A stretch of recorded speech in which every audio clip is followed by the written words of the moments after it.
Hey curly people, I'm Eliana, aka NaturelliCurly, and today this is going to be very similar to my old video, I think from 2017, I'll link it, about my personal journey transitioning from damaged to naturally curly hair. But I wanted to make the focus of this video very beginner friendly, a really simple, just starter kit on how to transition to your naturally curly hair, especially for people that are new or don't feel like they know much. There can be information overload and a lot of products to choose from out there, so I hope this is as simple and straightforward as possible on what to do and what to avoid to hopefully make the transition process that much easier into your healthy and naturally curly hair.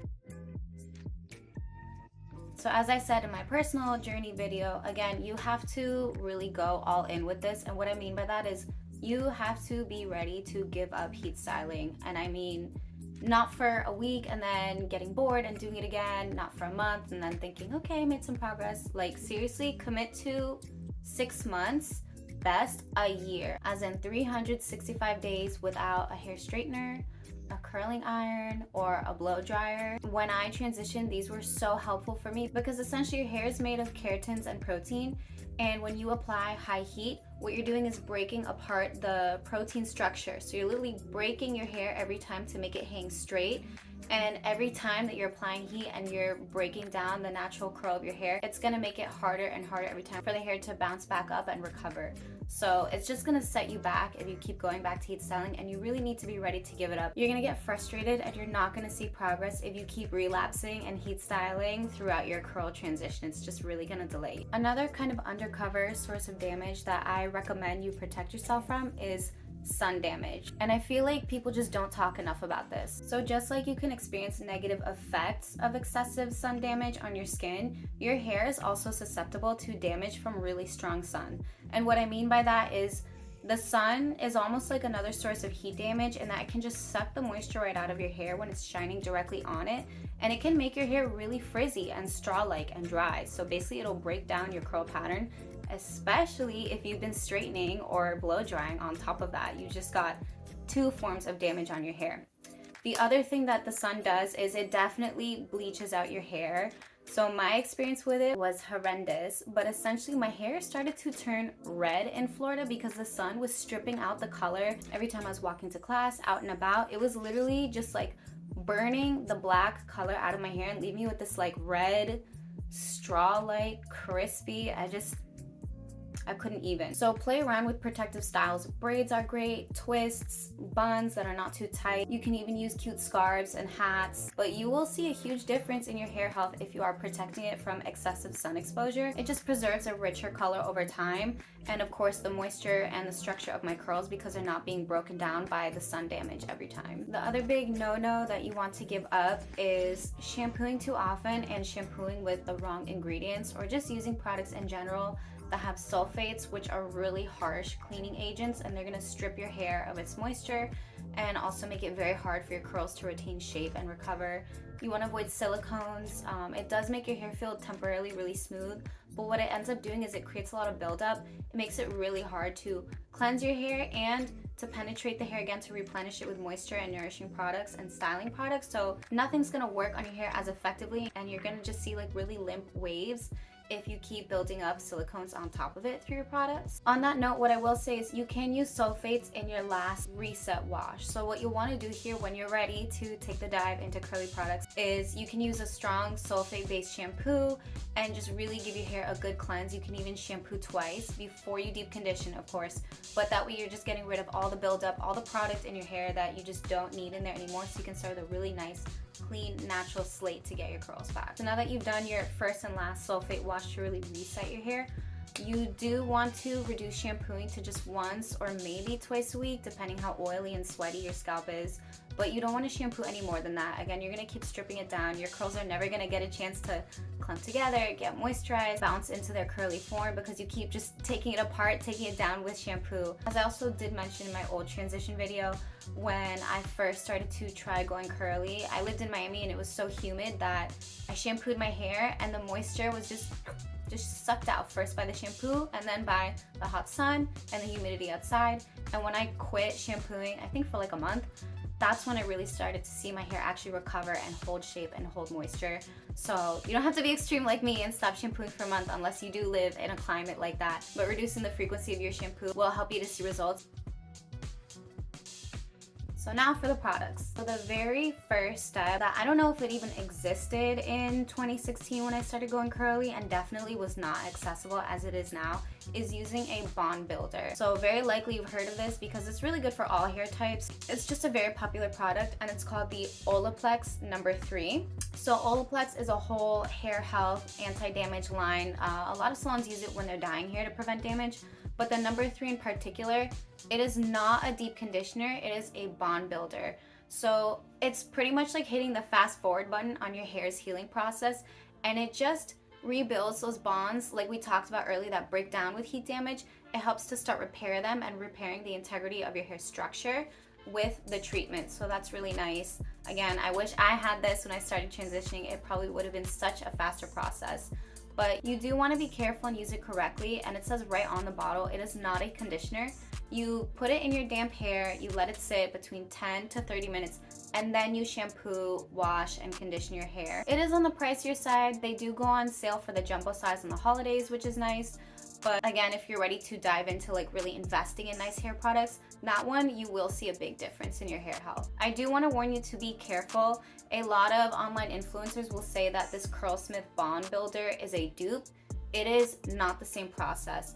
I don't want to make this too complicated, but basically this is a protein treatment. So it's adding proteins into your hair, which can repair the structure and the bounce, but it also makes your hair much harder. And if you overdo it, you can actually break your hair and get protein damage. So if you're a beginner, I recommend staying away from this until you start to learn about protein moisture balance, which is like way later in the game. And if you're ready, you can get yourself an Olaplex bottle to start treating. For shampoos for beginners that I recommend, I'm gonna go from drugstore to high-end products if you really want to go there. As far as a good drugstore product, a really nice basic that's available in most drugstores and even like supermarkets is the Shea Moisture Coconut Hibiscus Shampoo. It's really gentle, it's pretty light, and it's cleansing while also still moisturizing your hair, which is great on curls. It's pretty natural ingredients and it doesn't have the sulfates and silicones like we talked about earlier. If you're in the mindset of being ready to like invest in nicer products and very curly specific products, I do recommend the Rizos Curls Shampoo. It is really moisturizing and it has all kinds of nice natural ingredients in it that really help to fortify your hair, cleanse it, smells amazing. And again, it's specifically tailored to curly hair, so it really caters to your needs. And it's really nice because you feel your hair getting clean without getting stripped down or breaking down the structure of your curls. Of course, when you are shampooing, you don't want to apply shampoo to your ends. Your ends are the oldest and driest part of your hair. And if you notice when you wash your hair, usually your ends are the first part of your hair to dry, even while the top might still be soaking wet. So it just goes to show how much damage and life your ends have already been through. You don't need to shampoo them because it's gonna kill them. So when you shampoo, lather it up in your hands a little bit, put it right up into your scalp.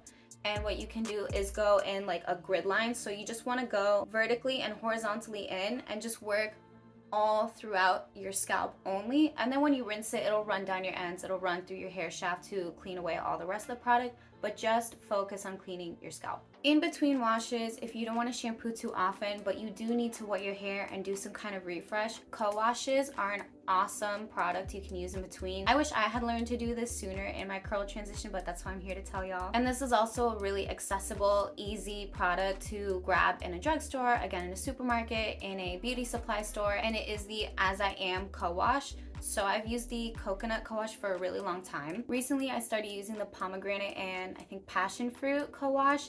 They do the same thing. Basically, it's like a natural version of a 2-in-1 shampoo and conditioner. It's a little heavier on the conditioning side, and the coconut, if you really need moisture or if you know your hair loves coconut, you can use the coconut version. If your hair is a little with that, you can go with the other one that's lighter. But basically what that does is it does get a little bit of buildup off your scalp. You can use it to scrub right in there, and when it rinses down into your ends, you can leave it there when you're in the shower for a few minutes and you'll actually feel it soften and condition your ends too. So it's not going to be as thorough of a clean as a shampoo, but it's going to be a really nice refresh that gives moisture while you're in between washes so that you're not killing your curls with dryness. After shampooing is going to be really the meat and potatoes of building your healthy hair foundation, and that is deep conditioning. Do not sleep on deep conditioning. This is going to be one of the most essential and basic steps in taking care of your hair and recovering your curls. So there are a lot of good deep conditioners out there. If you're looking in the drugstores, I used to use Maui Moisture's deep conditioners a lot. They're pretty affordable, they're very decent, very moisturizing, they smell yummy. You really can't go wrong with them. They're pretty easy to use. Another really popular one is the Shea Moisture deep conditioner. You'll see a lot. Shea Moisture is a great like beginner staple for new curly people. Again, those are available in drugstores and supermarkets. If you're looking into more specific, a little higher end products, my very favorite deep conditioner is the Rizos Curls deep conditioner. I guess because it's really catered to Latina hair like mine, and it just seems to penetrate my hair so well. Sometimes I put on a conditioner, I feel like it just didn't even work its way into my hair strands. This, I feel like, gets in and hits the spot every time. It is very moisturizing. And then this is on, in my opinion, the higher end side, not because it's in Sephora, it is in supermarkets and drugstores, but just because it is higher in price point while still being available in drugstores, supermarkets, etc. is the, I always want to say Miel, but I think it is Miel deep conditioner in Babasu and mint. It smells so amazing. The mint, it's also really good at penetrating your hair and moisturizing it. And it does have just a littlest gentle amount of protein combined with moisture to really balance out your hair and bring that bounce back without overdoing it. It is a really nice product that I have recommended to friends in the past. Deep conditioning itself is a pretty foolproof process as well. Whew, that was a tongue twister. So hopefully that makes new curlies a little less nervous about trying it out. Basically with deep conditioning, as soon as you've shampooed your hair, you want it to be soaking wet. So optimally when you're still in the shower, you take that deep conditioner, you start in your ends first, detangle your way up. That way if you're coming from top down, you can start to build up the knots. So detangle from the bottom up. You want to work your way up to just a few inches away from your scalp. You do not want to condition right on your scalp because that's going to put back grease and oil, which is just going to weigh your curls down. So once you work the deep conditioner in on soaking wet hair, you should see that your hair stops dripping because the conditioner is working to suck in all that water and moisture up into your hair. So once it's in, you can put your hair in a low bun. You can put it into little twists. Like sometimes I'll divide my hair in half and kind of just flat twist all of my hair and then twirl it into a bun at the end like Princess Leia or whatever. And you want to leave it from 15 to 30 minutes.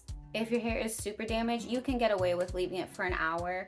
Honestly, when I first started, I would even put deep conditioner in my bun and just go about my workday and leave it in there with a slick back bun full of conditioner, and it was fine. Nothing bad happened. So again, it should be a pretty easy process.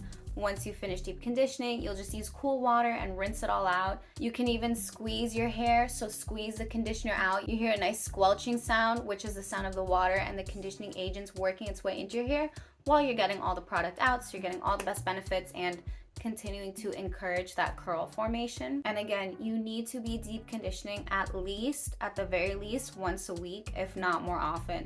But deep conditioning, it's basically putting the food back into your hair, back into your curl structure to replenish that moisture and the bonds it was missing to start seeing that curl structure form together again. Once you've finished washing, rinsing, that part of your routine is done, do not reach for that towel.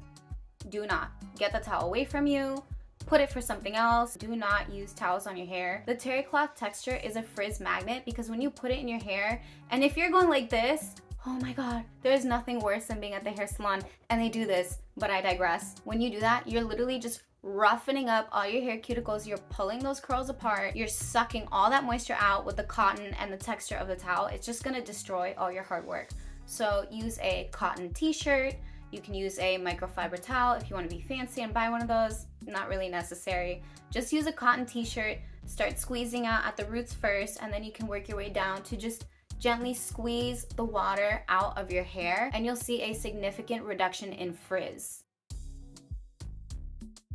Now we're getting to the juicy part, which is styling products. I feel like that's probably most people's favorite part of the journey, and it can be very overwhelming, which honestly is a great thing. When I started to go curly, you think there were that many products even specifically catered to curly hair, let alone enhancing natural hair textures, especially without sulfates and silicones. It was so hard to find good products back in like 2016 when I started. So it is really great that there's a huge market now, and I'm gonna try my best to help you from getting overwhelmed with all the choices out there. I'm gonna just suggest more one and done, simple type products. It's gonna be way too much if we start talking about leave-in conditioners and defining creams and gels and mousses. It's way too much for beginners, I think. And there's so much good information out there. There are a lot of really good videos comparing the benefits of all, but they are not all the same thing. So let's just go in with what's easy. For a one and done product that's pretty accessible and easy to find, I almost always recommend the Not Your Mother's Curl Talk Defining Cream. And as I said, what I love about it is you can use just this and get pretty nice results, especially for someone who's new to all the different techniques, the ways that you can apply a product in your hair. It's pretty hard to go wrong with this. This is a little bit more advanced information, but the secret is because it does not have the glycerin ingredient. You can skip this part if it's gonna break your brain. Basically, glycerin is a moisturizing ingredient in hair products that works to, in very simple terms, glycerin works to pull moisture out of the air and into your hair. But the reverse issue is if your hair is very moisturized in a reverse climate, guess what? That moisture is gonna suck out of your hair into the environment and your hair is gonna go like this with it. So for me, glycerin is a huge just frizzing agent. I do not trust it. I have very big trust issues in glycerin. I really try to avoid it. Anyways, back to topic. So this cream is great. Pretty much when you finish rinsing and your hair is very wet, you can just take like a pea size, dime size amount, rub it all over your hands and literally just run it through your hair. You can flip your hair over. Again, always start with your ends first. That's where you want to concentrate product and work your way up, stopping again a few inches away from your roots so that you can leave some volume there and also keep your scalp clean and able to breathe. And the cream is really nice. It's just one product and you're done. And it locks out frizz, it makes your hair really shiny, and it has rice protein in it, which helps to strengthen your hair and again, enhance that curl structure while it's recovering. It's just a really nice, really easy product, and I think it just works in any climate you're in. So I do recommend that as a beginner staple product for new curly people. So if you may notice, finding a one and done product is really hard to find. I'm not gonna have too many recommendations here, but we're gonna get a little bit crazy because my personal favorite, it might come across as really niche or even a little weird because it's so specific, but I'm so obsessed with this. This is the only product that I have been using in my hair for months. In the summer, in the humidity, in the winter, when it's super dry and not conducive to volume, and I'm just living in it. It is so easy, again, just like the other products I showed you guys. And that is the Eco Slay Orange Marmalade. It's got flaxseed and aloe vera gel. Both are really natural ingredients, amazing for defining, moisturizing your hair, like pretty much holy grail status, which is very rare for me to find because I'm picky. And the consistency of the product, it's like if gel and hair cream had a baby. So it's also so easy to use. You can use it just like I explained with the Not Your Mother's product. I also have a short little video showing exactly how I style with it for my hair type. If your hair is similar, I think you're gonna get the best results that way. So I'll go ahead and link it here. Another very low maintenance, easy product that I recommend that's not exactly a styler, it is the Shea Moisture Strengthen and Restore Leave-In Conditioner. So being that it's a leave-in conditioner, you're not gonna see your hair super defined or anti-frizz with it. It is also a little heavier because it has Jamaican black castor oil in it, which is great for growth, and it has shea butter, which is a very heavy-duty moisturizer. But this stuff is pretty freaking magical, and it can be really easy to use. You can just put it in your ends, you can put it all throughout your hair and just put it in a bun, braids, protective style, and just go. And it will literally just sit in there and repair your hair as you're going about your day minding your business. When I was clueless and didn't even know what styling products to start with, I didn't even use styling products, y'all. I would just take this stuff and just put it in my ends. Like sometimes in the middle of the day, I would just put more in my ends because they were so thirsty, like E.T. in that hospital scene. This made me see serious growth. When I first got my curly haircut, I forget what year, in October, and I used that product faithfully, and look at the difference in February. Like, this gave me inches. My last little secrets or bits of advice that I will drop before we close out is, as you're experimenting and figuring out products, they may not work great the first time because you need to figure out how much water to product ratio you need in your hair. So what I mean by that is some products, especially gels, work really great if your hair is soaking wet and then you layer those on top. Some other products are a little thinner or just don't work the same, or might not even show a big difference if you are diluting it with too much water. So you just have to play with how wet or damp your hair is when you try out a product a few times before you figure out your preferred balance of what really gives you the look that you want with your curls. Does that make sense? I do often recommend styling on soaking wet hair though, because when it is so wet, it makes it just that much easier for your product to distribute evenly across your hair, and it'll soak it up really nicely. Also, the wetter your hair is when you style it, the more moisture you're beginning out with, the less frizz you'll see later on because your hair has that nice base of moisture to retain its structure and its curl throughout the day underneath your product. I stay forgetting to include this part in my videos, but it's also really important. And it is such a good question when people ask me is how to sleep with your curls and preserve them overnight after all your hard work. So I'll give you a couple of options. Again, starting with the easiest, you can just use a satin scrunchie. I don't know if it's even real satin, it doesn't matter. As long as it's a smooth material that's not gonna cause friction or rip your hair out when you take it out. All you need to do is what I just call like the unicorn, or some people call it pineappling. I think it reminds me of a unicorn horn because my hair is longer. But pretty much you're just gonna flip your head, gather all your hair. You want to gather it without running your fingers through the curls and breaking them apart. And just take that scrunchie and wrap it around a few times so it's nice and secure, not too tight. And you want to put it as close to the base of your forehead as possible. Like really get that unicorn horn up in there. Of course, sleeping on a satin pillowcase, you're also going to see major benefits in your skin health too, because the cotton's not ripping the moisture out of your face violently in the night anymore. If you need an extra layer of protection, you can use a scarf. And I always forget not to wear giant hoops when I record this part too, so I guess I'm just toxic. But anyways, take the square scarf, fold it up halfway into a triangle, and you're gonna take the flat edge of it, the wide flat edge.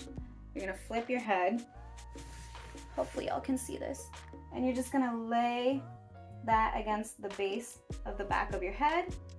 Then you tuck it over your ears. And then in the front, you're going to crisscross it. Can you see it? Like this. So that the tail end, you can just wrap around the back of your hair again, just tie a knot or a cute little bow. So this is another layer of protection if you're worried about your curls coming undone overnight. If you're still not feeling secure, you can take your curls and start to push gently, tuck them inside of your scarf, and then tuck the end of your scarf like into one of the folds so that all of your hair is covered and protected overnight.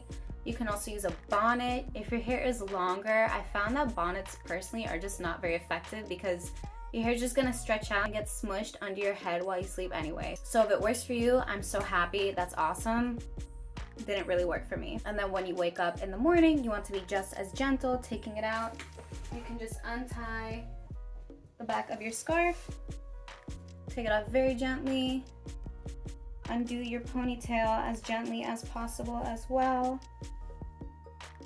And you'll actually have some bonus volume from the overnight styling, which is really nice. And that is how you sleep with your curls. Okay, that was a lot of information. I tried to make it as simple and straightforward as possible, so I really hope that you do find this helpful. And just know, if you are taking the leap into transitioning to curly hair, I feel you, I know how it is, especially when I started and I was just graduating from college and jumping into interviewing. I felt so nervous interviewing with hair that I didn't even really know how to style and present yet, so I get it. It can be nerve-wracking, but the process, it is so worth it. Nowadays, if I were to have my hair straightened, I actually end up not feeling like myself anymore. So just taking the time to invest in your hair and learning your hair type and how to take care of it, it can be very empowering. It can really teach you about yourself and how to take care of it and to be proud of your natural texture, which I guess is my whole aim of this. Like, I'm not trying to start a curly cult, but I do definitely believe in stripping away conventional standards of beauty that have been forced down our throats for so long and just defining that for ourselves as we are. Okay, rant over. I hope that made sense, and I really hope that you find this video helpful for you. Please feel free to drop opinions, additional recommendations, questions down below. I will read them, I will respond, and as always, thank you for watching.